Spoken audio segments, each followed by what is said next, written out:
Paz do Senhor, meu irmão. Você é bem-vindo a esse canal. Você que, quem sabe, está entrando agora, se inscrevendo nesse canal, eu convido você a fazer parte dessa grande família de Deus. Nosso grande objetivo aqui é pregar o Evangelho, falar de Jesus para as pessoas. A sociedade moderna aí fora, eles usam alguém de influenciador. Porque fulano, o capitulino, tem muitos seguidores. Aqui nesse canal não tem seguidores de homem. Todos nós, eu e você, somos seguidores de Cristo. Tá? Então você é muito bem-vindo, que Deus abençoe você. Quero dizer a você que eu oro diariamente por cada um dos inscritos nesse canal, mesmo não sabendo o nome, mas são 110 inscritos, eu oro por vocês diariamente e conto com as tuas orações, meu irmão. Tá? E você que ainda não entregou a sua vida a Cristo, não fique coxando entre dois pensamentos. Entregue a sua vida a Cristo, porque Ele garante uma eternidade feliz. Eternidade feliz só com Jesus. Estamos falando sobre as armas do Espírito, né? Estamos falando sobre o jejum. Quero dizer a você que o jejum é onde a oração para, o jejum continua.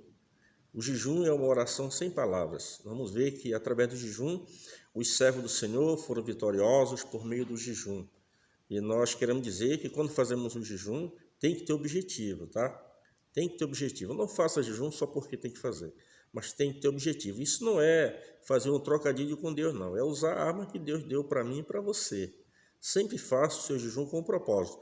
Nós vamos ver aqui pessoas que fizeram jejum com um propósito e Deus deu vitória a eles.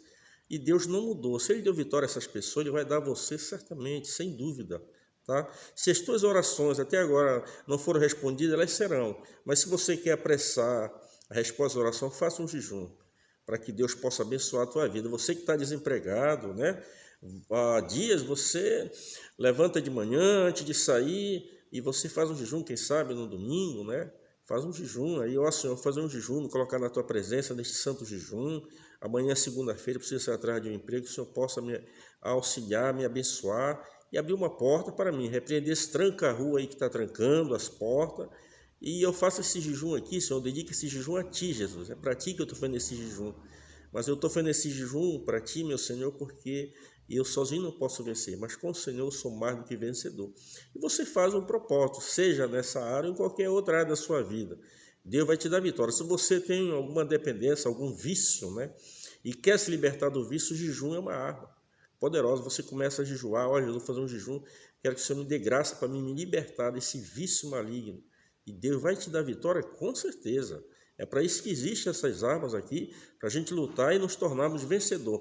Então, quando falamos de jejum, eu falei sobre os 3 tipos de jejum: o jejum parcial, o jejum completo e o jejum sobrenatural. O jejum ele pode ser feito coletivamente e pode ser individual. Coletivamente, quando envolve um pastor, por exemplo, eu cuidei de várias igrejas, tive o privilégio, e eu me lembro uma certa feita que uma irmã, ela chegou na igreja e no final do culto ela me chamou: pastor, eu estou muito abatido, eu estou muito triste. É que eu fiz um exame e no exame deu que eu estou com um tumor no útero.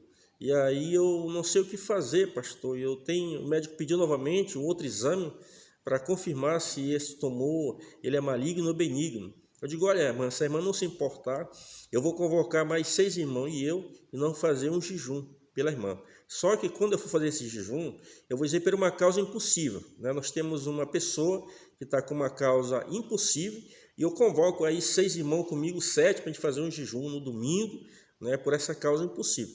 Depois que a irmã tiver a resposta, se a irmã quiser testemunhar do que Deus fez na vida da irmã, a irmã tem a liberdade de testemunhar. Mas não fazer esse jejum e a irmã pode ter a certeza que Deus vai mudar esse quadro. E eu convoquei na igreja mais 6 irmãos, mas eu pedi 6, mas deu mais, acho que deu uns 15 irmãos mais ou menos, irmãs, que eu tenho uma equipe de irmãos aí, que a gente quase não se vê, mas se eu ligar, irmão, mas não fazer um jejum por uma causa impossível, 10, 15, 20, até 21 irmãos eu tenho aí para fazer, e Deus vai prover. E aí, então, eu fiz aquele jejum, anunciei a igreja, e dias depois, a irmã chegou lá, e eu olhava lá de cima, ela não sabia se ela chorava ou se ria. Eu digo: meu Deus, o que está acontecendo com a irmã? Aí eu fui lá e disse: pastor, eu quero dar um testemunho. Irmão, pode dar, irmã, tem toda a liberdade.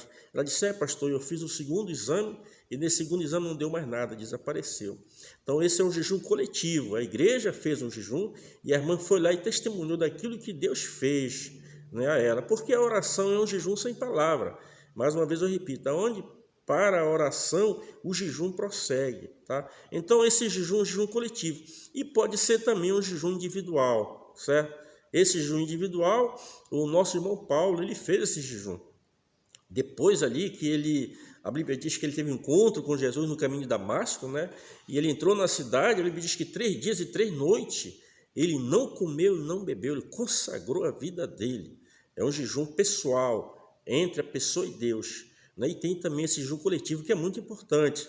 Tem muitas irmãs na igreja depressivas, muitos irmãos, e os pastores não estão nem aí. Os pastores têm que puxar essa responsabilidade para eles, né? Convocar a igreja, convocar o povo.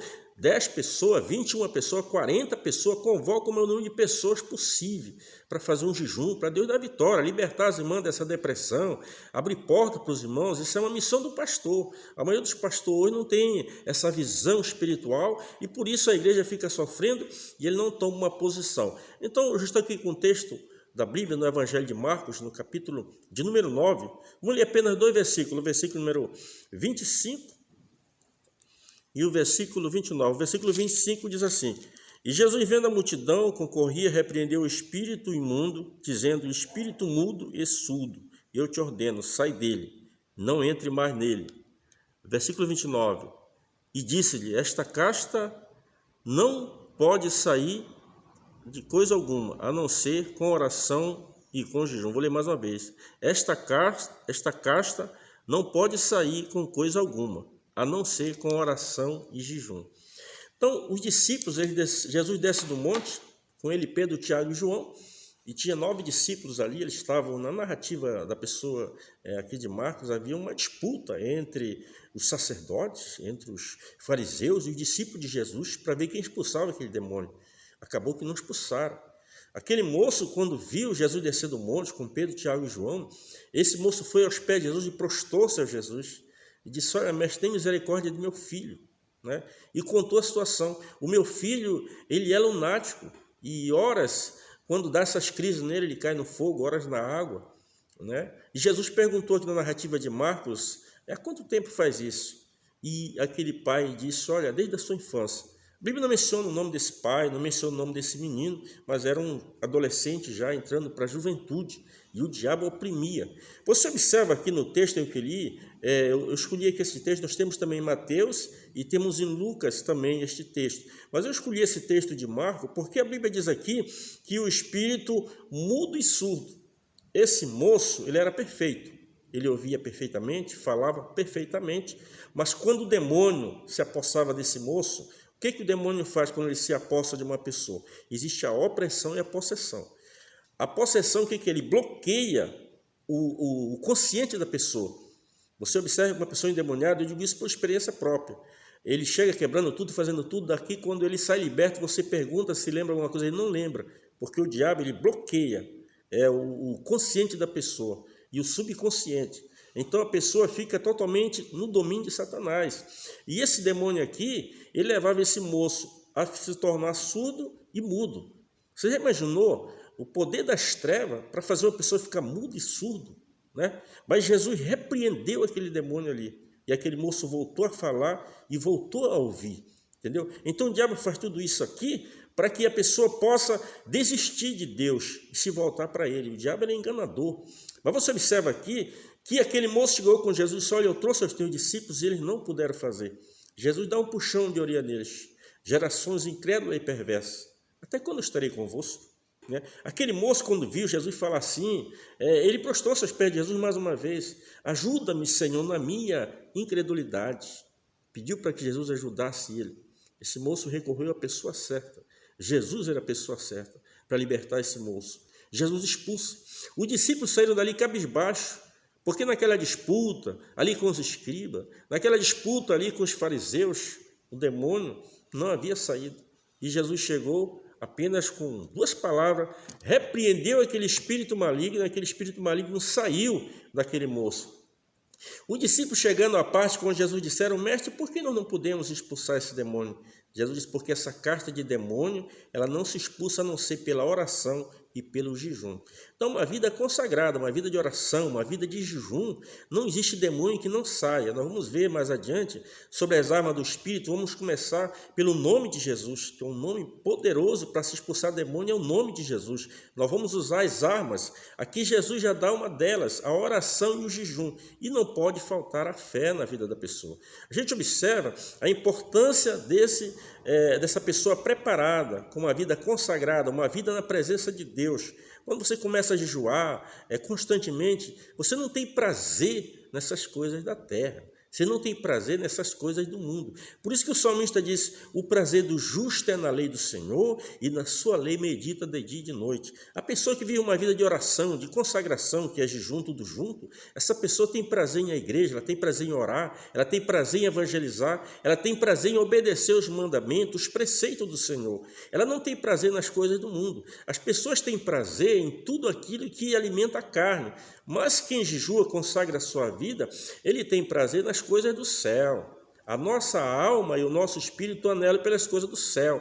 O nosso corpo físico, ele vai para o pó. Então ele deseja as coisas da terra, as coisas terrenas. O nosso homem interior, que é o espírito e a alma, ele anela pelas coisas do céu. Nós observamos, no jejum, como eu falei, coletivo, né, e jejum individual, no jejum coletivo você observa que a Esther, Deus deu uma grande vitória para Esther. A Bíblia diz que o moço chamado Amã, perverso Amã, a Bíblia chama ele de perverso, ele se levantou contra Mardoqueu. E quando ele soube que Mardoqueu era judeu, se levantou não apenas contra Mardoqueu, mas contra a nação. Ele conseguiu ele foi até o rei Assuero e pediu que o rei assinasse um edito, um decreto, para que matasse todos os judeus. E ele prometeu ali muitos talentos de ouro para colocar nos cofres ali da pessoa do rei Assuero. Ele praticamente comprou isso aí. E o rei Assuero deu essa dádiva a ele, deu esse poder a ele para matar os judeus naquela época, que representa o povo de Deus, a igreja de Deus. Amã é uma figura de Satanás. O diabo ele quer destruir a igreja através do sistema mundano, através da oposição a Deus.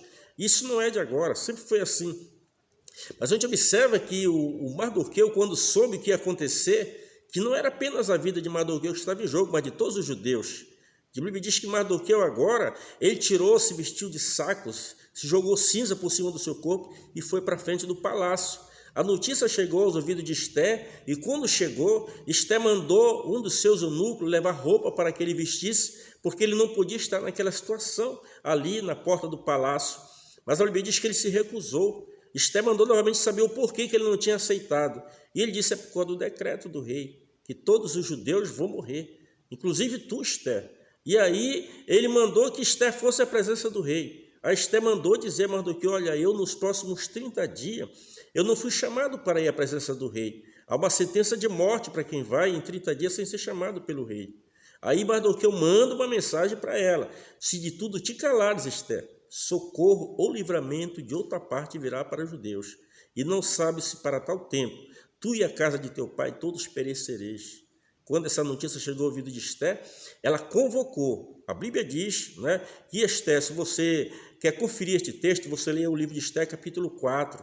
A Bíblia diz que Esther agora, ela convocou as meninas que estavam à sua volta, o seu serviçal, e proclamou um jejum ali, em prol da nação, em prol do seu povo.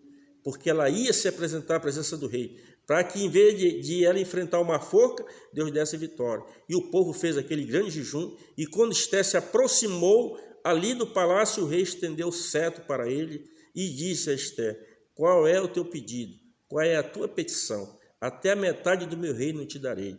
E ela então, ali através deste jejum, que fizeram coletivamente, a pessoa de Mardoqueu, os demais judeus, as servas de Esther e a própria Esther, Deus quebrou aquele obstáculo que ela durante 30 dias não podia se apresentar, mas através desse jejum poderoso, a Esther conseguiu chegar na presença. Então, meu amigo, se você tem uma causa impossível, ore a Deus, jejum, consagre a sua vida a Deus, que Deus vai te dar vitória, porque Deus nos chamou para ser vencedor, Deus não nos chamou para ser derrotado por uma doença, por uma enfermidade, Deus não nos chamou para ser nos tornar escravo de uma depressão, mas para sermos vitoriosos. Então você aproveita através dessa arma poderosa chamada jejum. Jesus diz que essa casta de demônio não se expulsa a não ser pela oração e pelo jejum. Ore, consagre a sua vida e Deus vai abençoar você grandemente, o teu ministério, a tua vida e toda a tua família. Estaremos falando em outras oportunidades, vamos continuar sobre as armas do Espírito